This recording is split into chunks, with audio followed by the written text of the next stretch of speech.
लेकिन क्या होता है इसमें, जब एक बंदिश आती है, इसका एक बड़ा ख्याल है, तो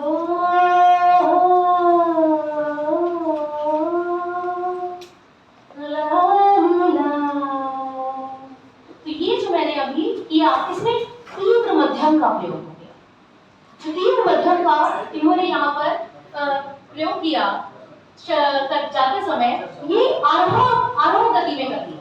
आरोह गति में यानी आरोह में तो हमारा लग्न नहीं था, सारे गापा धासा था तो था ही नहीं, लेकिन हमने अगर इसको माँ का थापा किया तो ये आरोह गति में गया, क्योंकि माँ के बाद क्या आ रहा है, पा आ रहा है।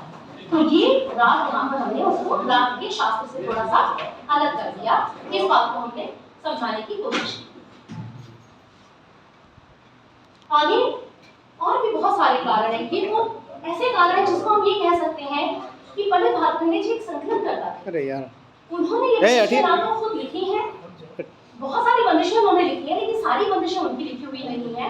और जो उन्होंने लोगों से शास्त्र स्वरूप पता किया वो लिखा है। तो संकलन करने में किसी की कोई तो गलती रह सकती है।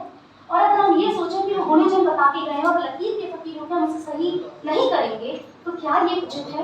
इस बात को ही हम लोगों ने बहुत ही विनम्रता से कहने का प्रयास किया है।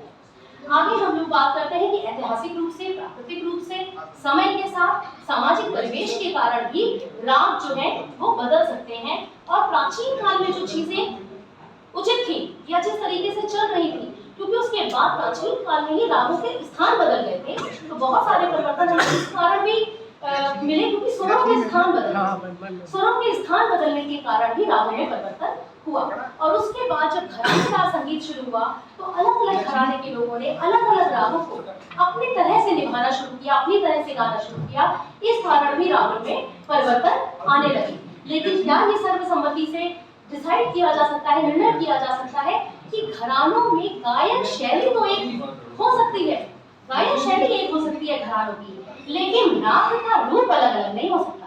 अगर जिस राग में जिस तरीके से स्वर लगने हैं, जो जो स्वर लगने हैं, जो जो नहीं लगने हैं, वही हर घराने में होगा। अंतर सिर्फ इतना हो सकता है कि आपकी गायन शैली और आप राग को किस तरीके से निभाते हैं वो अंतर हो सकता है, ना कि राग के शास्त्र में अंतर हो सकता है।